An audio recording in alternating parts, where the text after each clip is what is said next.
Hello po, good morning. Ito na naman tayo sa pang-araw-araw na iniisip kung anong ulam. Ganito ko po siya linisin, no? Yung mag-aadobo po kasi ako ng atay ng manok at saka puso. Kasi gusto nilang kumain ng atay ng manok at saka puso. Tinatanggal ko po yung mga buo-buo pong dugo. Ayan po, oh. Kasi para hindi po malansa, panatiliin nating maging malinis yung kinakain natin sa araw-araw. Lalo na pag yung minsan mga malalansa. Ganyan, pag hindi po kinuha ito magiging malansa po. Yung iba kasi buo lang. Ako hinihiwa ko po talaga ito. Okay na? O, ayan na po ang puso ng manok. Tapos ko na pong nalinisan. Ipapakuluan ko lang po ito. Maya-maya pakukuluan ko na. Papatuluin ko lang po yan. Yan. Atay. Ganda po ng atay ko na nabili sa Suki Market. Kasama pa ang Suki. Ayan po, maglalagay po ako ng dahon ng paminta. Papakuluan ko na kasi yung atay at saka puso. Luya din po, naglagay din po ako para tanggal lansa. Ayan, masarap yan kapag ganyan ang pagluluto. Kalinisan. Bye-bye. Ayan po, lalagyan na natin ng tubig. Yung pantay lang po siya sa ganyan kasi para mabilis din kumulo, para hindi aksayado sa gas. Ayan po. A little longer than a few minutes later.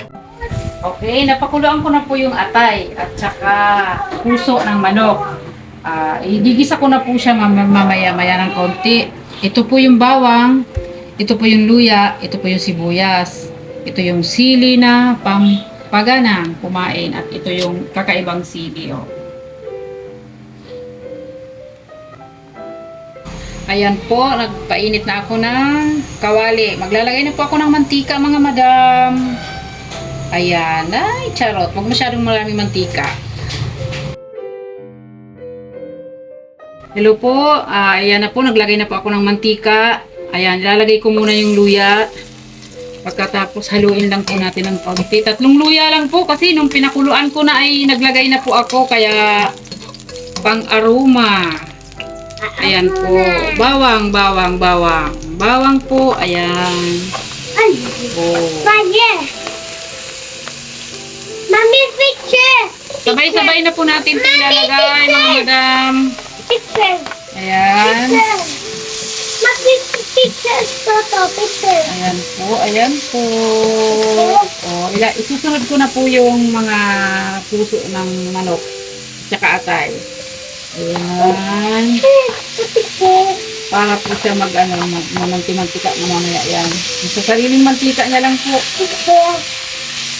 Ayan po. Mamaya ko na po ilalagay yung sili. Papakita ko na lang din sa inyo. Mamaya ko na po ilalagay ito. Ayan. Maglalagay lang po ako ng paminta. Maglalagay lang po ako ng paminta. Konti para mas pumasok na sa mga puso ng manok ang lasa. Ayan. Ayo pa pala.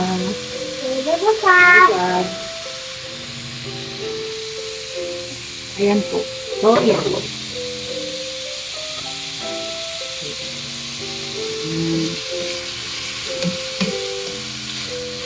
Okay.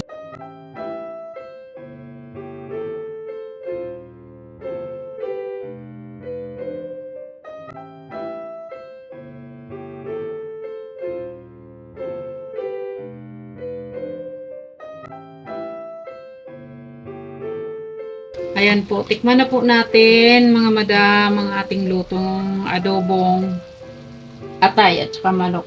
Lagi po nating ugaliin na wag tayong titikim sa sandok kasi yung laway natin. Charot.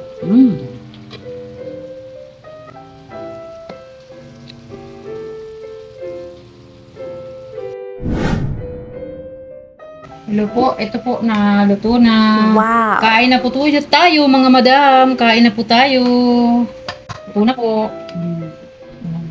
Ano natin?